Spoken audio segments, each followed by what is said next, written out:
magaalada Muqdisho halkaasi oo guddida taakulaynta qaraxii Soobe ee 14 Oktoobar ka dhacay ku soo bandhigeen warbixin ay kaga hadlayaan in lama ay hadda tirada rasmiga ah ee wax ku noqotay qaraxaasi iyo guud ahaan lacagta qaadhaanka ah ee loo ururiyay. Guddiga oo shir jiraayad maanta ku qabtay Muqdisho ayaa sheegay in ay korodhay tirada dadkii ku dhintay qaraxii Soobe, taasi oo hadda tirada dhimashadu ay tahay 512 qof, iyadoo dhaawacuna uu yahay 295 qof. Dhinaca kale guddidu waxa uu sheegay inay guud ahaan heleen lacag gaadhaysa oo qaadhaan ah 3.8 milyan oo dollar, taasi oo qayb ka mid ah ay siiyeen dadkii dhibaatadu soo gaadhay. Haddaba wariyaha BBC Cali Nuur Salaad ayaa waraystay guddoomiyaha guddidan Cabdilaahi Maxamed Shirwac. ugu horreynna waxa uu weydiiyey qaabka ay dadka wax u gaadhsiinayaan. dadka marka saddex siyaabood ayaa wax lagu gaarsiiyay. mid waxa weeyaan lacag oo dabshid aan u bixinay oo markii ugu horreeyay dadkii la gaarsiiyay. dad badan waxa ku jiray caruurtoodii aan dab loo shidaynin ayaa jiray. marka lacagtaasi waxa weeyaan markii hore waanu gaarsiinay, markii dambeeto haddana dadkii muruqmaalka ahaa iyo waratadii ayaan xoogaa lacaga siinay. markii xigayna dadkii albaablayda ahayd ayaan wax siinay.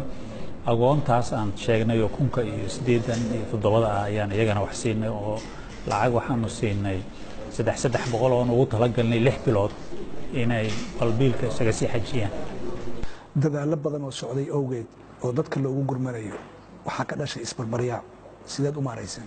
horta sideedaba waxa weeyaan hawshan oo kale oo gurmadka degdega ah isbarbaryaa uu imaanayaa, marna uu fiican yahay oo waxa weeyaan dadka ayaa loo baahan yahay in dhaqso wax lala gaaro. oo hawshan muddan ka soo shaqeynayna dhinacaas uu ka fiican yahay, laakiin marka soo kabashada la qorsheynayo kale to markaas ayuu xun yahay. waayo waxa dhici karta qof in wax badan la siiyo, qofna aan wax badan la siinin ayaa dhici karta. midda kale ma qorsheyn kartid haddaadan ogeyn waxa aad haydo.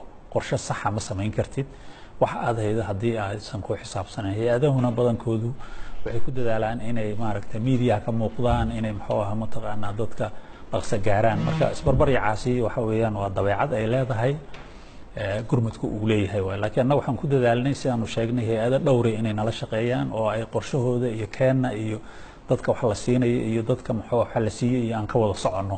wasaaradda gargaarka iyo guddigu sideed u wada shaqeysaan?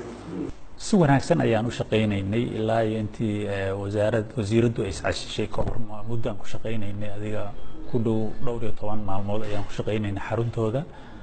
waanu wada hadalnay wasiiradda iyo wasiir ku-xigeenka iyo agaasimaha intaba waanu wada hadalnay, waan tashanaynay. marka wada shaqeyntaasaa naga dhexayda maarata wixii raashin iyo agab iyo magaciisiga iyagaan ku wareejinayna, anagu ma maamulaynin, iyagaa maamulaya. caafimaadka sidoo kaleeto wasaaradda caafimaadka ayaa maamulaysa. guddiga sida uu u shaqeynayay iyo hawsha uu qabanayay kaalin ma ku lahayd wasiiradda iscasiladeeda? annaga intaan ognahay maya. aniga iyo 2 qofood oo iyada la taliya waanu wada hadalnay. wasiiradduna waxay caddayday inay shaqadaas guddigu maadaama uu yahay guddi muddo kooban shaqeynaya inay raalli ka tahay inaanu shaqadaas sii wadno.